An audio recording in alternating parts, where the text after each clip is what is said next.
Hello there, I'm Gary Foster and welcome to episode 31 of What Price Victory, featuring the Western Sydney Wanderers.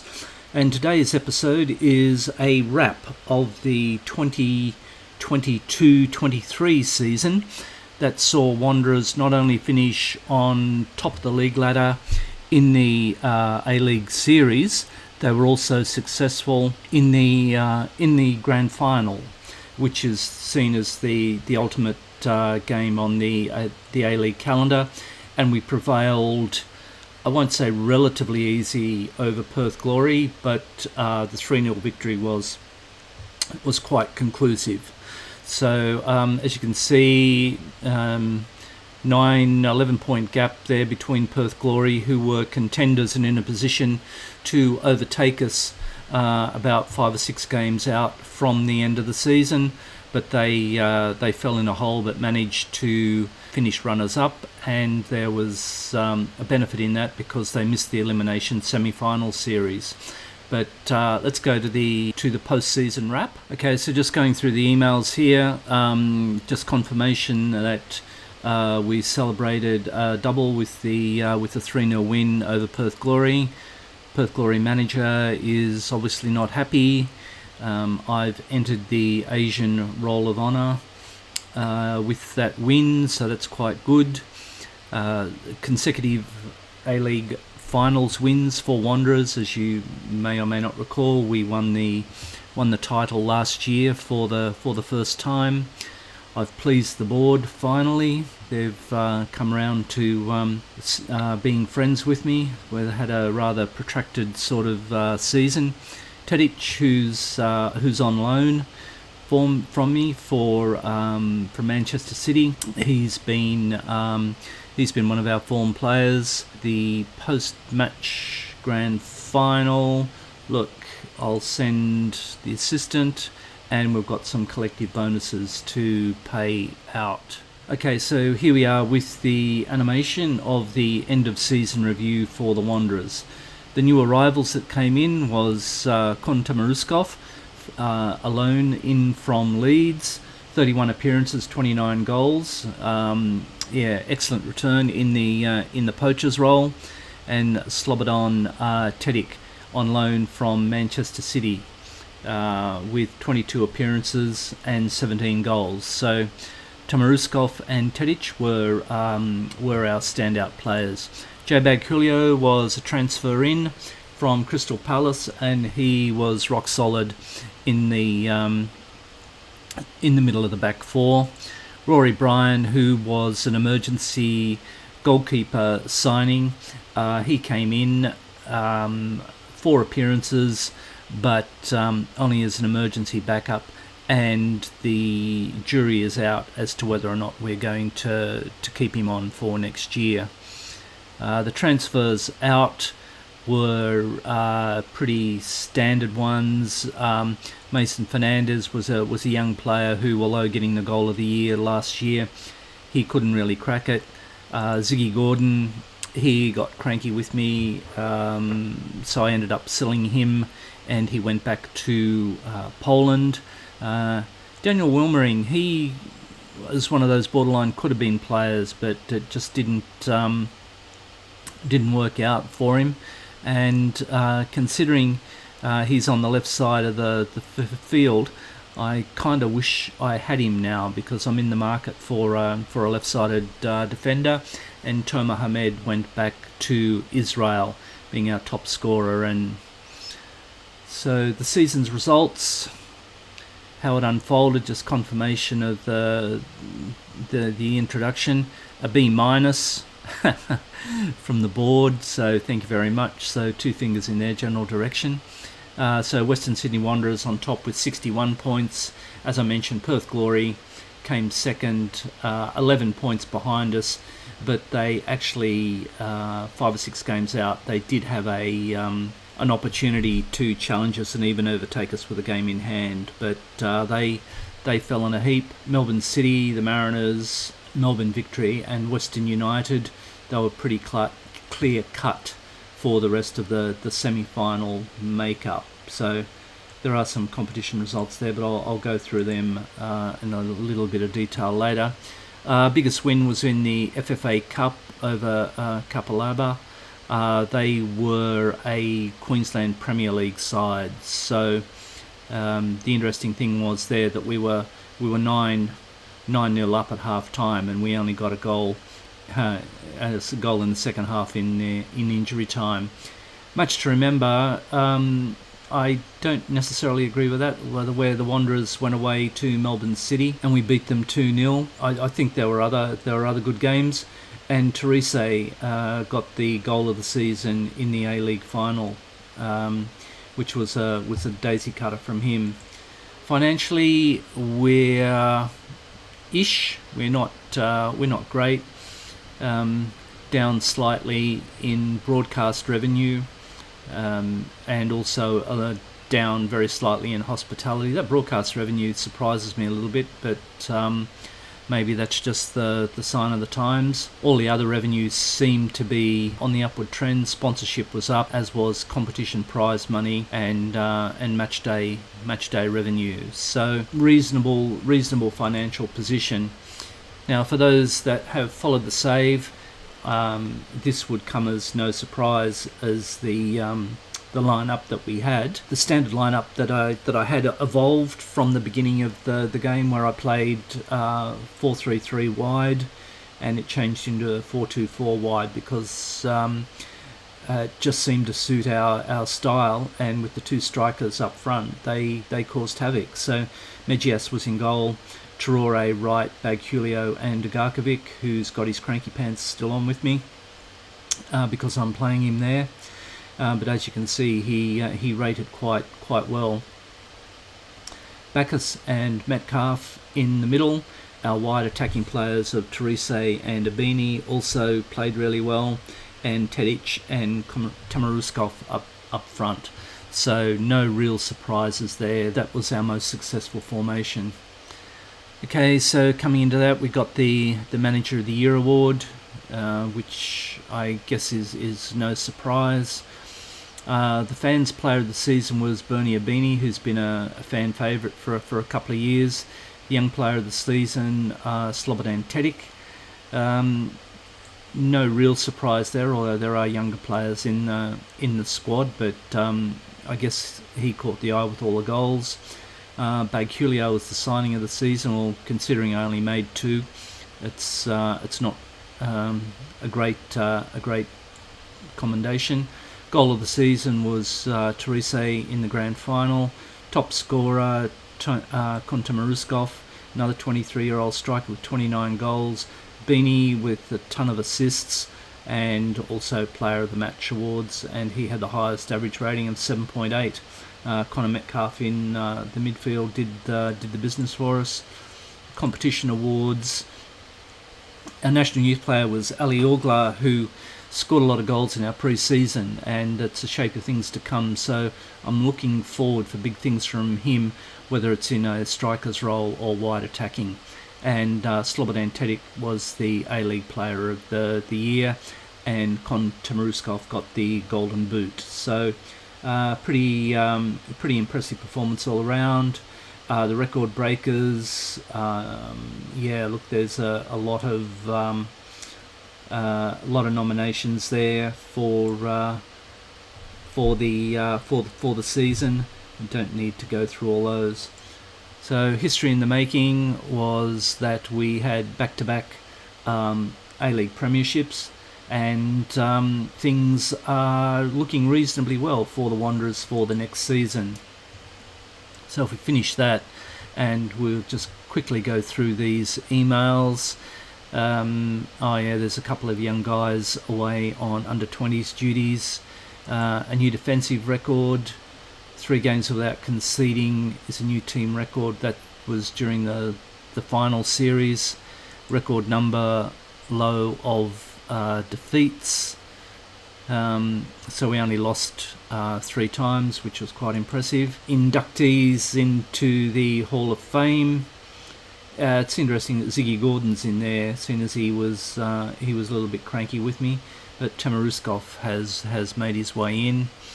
And the end of season awards, Abini, Tedic and Therese first, second and third in our Player of the Year awards from the fans. Teresa with the goal of the season again. The season performance report, don't need to go into that. Club vision and expectations meeting. Now this is going to be interesting. Developing young players through the club's youth system. Well, I'll show you shortly that we have got a number of players in the pipeline. The thing that I'm not real happy about is selling players for profit. I haven't had to do that yet. I only sold players this year, people that I didn't want. Minimum 2-year contract it's preferred. So next season they want a first or second finish, and to reach the second round of the ACL. I've got a 2-year contract left, so that's all well and good. So look, I'll accept that current vision, and we can move on.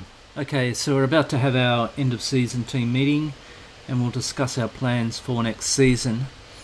I think we should be able to be well rested and finish in the top 3.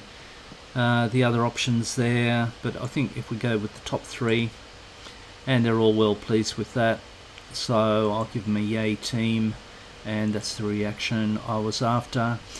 And as for the Champions League, let's say we'll give a good account of ourselves. Whoops, might have understated, but anyway, that's what I want to hear. So that's the reaction. Enjoy your break, stay off the grog, and we'll see you back in a month and a bit's time. So what we'll do is the new season team report. There's a lot of fluff involved in that. The injury report was quite interesting because we were pretty well blessed with the lack of serious injuries. And as you can see there, Reece Yuli, he's our under 20s player. He was out the longest, as was Pelikanos. Steve Richardson, Bortolo, all of those were under 20s players. Connor Metcalf, he was out in the middle of the season with a lower back stress fracture. Okay, so more emails come through that have just confirmed what I've already gone through. Tedic as the A-League Player of the Year, Tamaruskov with the Golden Boot, Markovic, who was a Mariner, he claimed the Young Player of the Year, 17 years old, so good from him. Acton is the victory goalkeeper, whereas Magias came in second. I was the Manager of the Year, and the chairman is pleased. And that's interesting. Although Magias wasn't the goalkeeper of the year, he's in the team of the year, so dominated by Wanderers players. So that's not surprising. Okay, so let's just go into the squad just to show you the cattle that we had. Lots of yellow stars, and you can see by the appearances it was pretty much a settled team. And looking at Ali Orglar next year to do a little bit of business, because I'm thinking that Teresa, as great a servant it has been, is now 34, and I may not be getting as much game time out of him for the next season as before. A couple of 2-star abilities there. Rory Bryan, he's the emergency keeper that I may be punting, but even though Orglar has got 2.5 stars, I'm expecting big things from him, along with Michael Pickering and Thomas Aquilina. He had a cranky boots on with me and wouldn't sign a new contract, so he's also a left-sided defender, so it's unlikely that he'll be with us next year. So if we just go into the schedule quickly, and we'll just filter these out by non-competition. As you can see, we went to Northwest England, Chesterfield, for our pre-season game, and we're pre-season training camp, and we're heading back there next year. All those games pretty standard, impressive results, with Orglar down the bottom getting on the score sheet a number of times. Now the FFA Cup was also played basically as a pre-season cup. Started off quite well with a comfortable win over Western Pride, Capabala, who was the Queensland Premier League side, with a convincing win there. Melbourne Victory in the quarterfinals. We had a 3-2 win, which was laced with a little bit of luck because it took Kon Tamaruskov to the 88th minute to get an equaliser, and then 2 minutes out from time, Bernie Abini got what was the winner.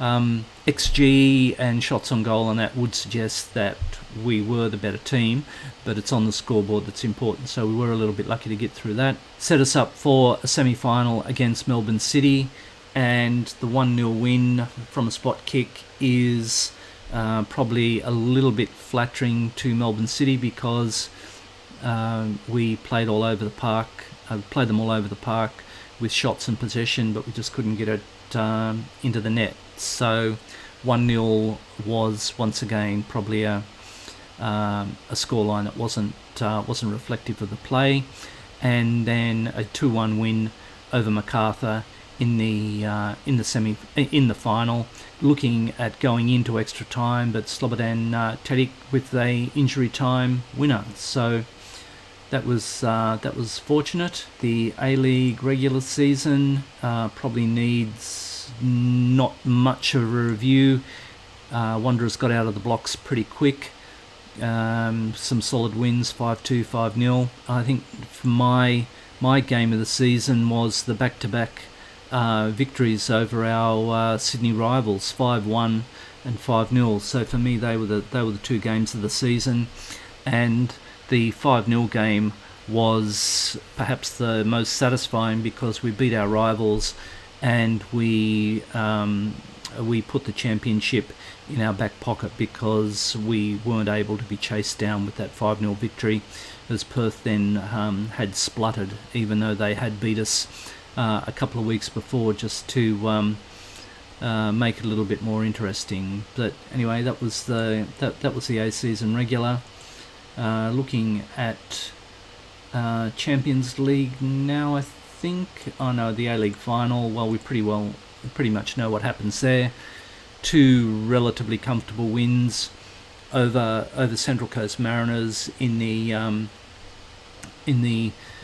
semi-final or the grand final qualifying, and then a comfortable 3-0 win over Glory in the grand final. Those 2 first half goals set us up quite well. And probably what will be the next game, probably what the next video will be, is the Asian Champions League, because of the way it's drawn in amongst the pre-season. So we got knocked out in the second round from Beijing, but then in the group stages we had good wins over Prakan City and Yokohama. Jeonbuk beat us 3-1, which was a comfortable win to them. We were just never at the dance. Yokohama and Prakan City then victories, and it was that 3-1 victory over Prakan City. At the same time, Jeonbuk were in a position to, in their game, they dropped points, and surprisingly so. If Victory had have won that game, we would have finished on top of our Group H, but it wasn't to be. But we were able to qualify for the next round as one of the best second place teams. So there you have it. That's the recap of the Victory's season. As you can see, it was pretty successful and culminating in the grand final win. So it's a little bit early yet to say when we'll be coming back, but with the A-League, it's got a protracted pre-season. I don't think we'll come back for the FFA Cup games. I might show the final if we get to it, but I'm assuming that the next game will be our ACL second round game. So I'm Gary Foster. Thank you very much for watching What Price Victory. We'll call it a day and draw the curtain on the 2023 season. Thank you very much for watching, and we'll catch up with you soon. All the best now.